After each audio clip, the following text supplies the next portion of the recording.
Hey there, beautiful hearts. I'm Shalini. Welcome back to the channel Spoco Loco English. Today we are entering the romantic side of English because love idioms are too cute to handle. നമ്മുടെ relationships, feelings, love അല്ലെങ്കിൽ romance ഒക്കെ creative ആയിട്ടുള്ള രീതിയിൽ express ചെയ്യാൻ വേണ്ടിയിട്ട് നമുക്ക് ഈ love idioms use ചെയ്യാം. നമുക്ക് വീഡിയോയിലേക്ക് കിടക്കാം. Our first idiom is kiss and makeup. ഒരു വഴക്കിന് ശേഷം റിലേഷൻഷിപ്പ് വീണ്ടും പഴയതുപോലെ കണ്ടിന്യൂ ചെയ്യുന്നതിനെയാണ് കിസ് ആൻഡ് മേക്കപ്പ് എന്ന് പറയുന്നത്. ഇത് ലവ് റിലേഷൻഷിപ്പോ ഫ്രണ്ട്ഷിപ്പോ ഏത് തരത്തിലുള്ള റിലേഷൻഷിപ്പോ ആയിരിക്കാം.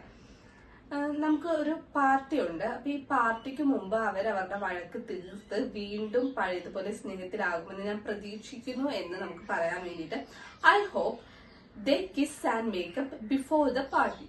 അല്ലെങ്കിൽ ഒരു വലിയ വഴക്കിന് ശേഷം അവർ വീണ്ടും ഒരുമിക്കാൻ വേണ്ടി തീരുമാനിച്ചു എന്ന് പറയാൻ വേണ്ടിയിട്ട് after a long argument they finally decide to kiss and make up എന്ന് പറയാം. നമ്മുടെ സെക്കൻഡ് ഇഡിയമാണ് on the rocks. On the rocks അതായത് ഏതെങ്കിലും ഒരു റിലേഷൻഷിപ്പ് കുറച്ച് പ്രശ്നത്തിൽ അല്ലെങ്കിൽ ഒരു കുഴപ്പത്തിലാവുന്നതിനെയാണ് ഈ ഓൺ ദ റോക്സ് എന്നുകൊണ്ട് നമ്മൾ ഉദ്ദേശിക്കുന്നത്. അവരുടെ വിവാഹം ഇത്തിരി കുഴപ്പത്തിലായിരിക്കുവാണ് എന്ന് പറയാൻ വേണ്ടിയിട്ട് there marriage is on the rocks. അല്ലെങ്കിൽ ഒരു വലിയ വഴക്ക് കാരണം അവരുടെ ഫ്രണ്ട്ഷിപ്പ് ഇത്തിരി പ്രശ്നത്തിലാണ് എന്ന് പറയാൻ വേണ്ടിയിട്ട് the friendship is on the rocks because of the big argument എന്ന് നമുക്ക് പറയാം. നമ്മുടെ ഇന്നത്തെ മൂന്നാമത്തെ ഇഡിയമാണ് carry a toast for someone. അതായത് ഒരാളെ രഹസ്യമായിട്ട് പ്രണയിക്കുന്നതിന് അല്ലെങ്കിൽ ഒരു പ്രണയബന്ധം അവസാനിച്ചതിന് ശേഷം എക്സിനോട് വീണ്ടും പ്രണയം തോന്നുക, അത് രഹസ്യമായിട്ട് സൂക്ഷിക്കുകയും ചെയ്യുന്നതിനെയാണ് carry a torch for someone എന്ന് പറയുന്നത്. അവൻ അവന്റെ എക്സിനോട് ഇപ്പോഴും പ്രണയമുണ്ട്, അവളുടെ എല്ലാ ഇൻസ്റ്റാ സ്റ്റോറീസും അവൻ കയറി നോക്കാറുണ്ടെന്ന് പറയാൻ വേണ്ടിയിട്ട് he still carrying A torch for his X and all Har insta stories. അല്ലെങ്കിൽ അവക്ക് അവളുടെ കോളേജ് ക്രഷിനോട് ഇപ്പോഴും രഹസ്യമായിട്ട് പ്രണയം ഉണ്ടെന്ന് പറയാൻ വേണ്ടിയിട്ട് she still carrying A torch for her college crush. നമ്മുടെ അടുത്ത ഇഡിയമാണ് ബ്ലൈൻഡ് ഡേറ്റ്.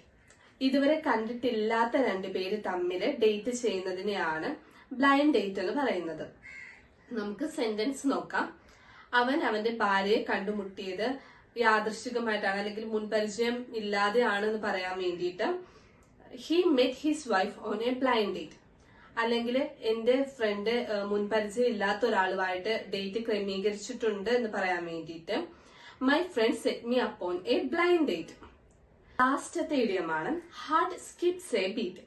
അതായത് പെട്ടെന്നൊരു ഇമോഷൻ ഉണ്ടാകുമ്പം നമ്മുടെ ഹാർട്ട് ഒരു നിമിഷത്തേക്ക് നിലച്ചു പോയതുപോലെ നമുക്ക് തോന്നാറില്ലേ? അങ്ങനെയുള്ള സന്ദർഭങ്ങളിൽ പറയാൻ വേണ്ടിയിട്ടാണ് ഹാർട്ട് സ്കിപ്സ് എ ബീറ്റ് എന്ന് പറയുന്നത്. ഞാനിപ്പോ പുറത്തു പോയിട്ട് വന്നേയുള്ളൂ, പെട്ടെന്ന് എന്റെ ഫോൺ ചെക്ക് ചെയ്തപ്പോഴത്തേക്കും അത് കാണാനില്ല, ഞാൻ പെട്ടെന്ന് പേടിച്ചു പോയി.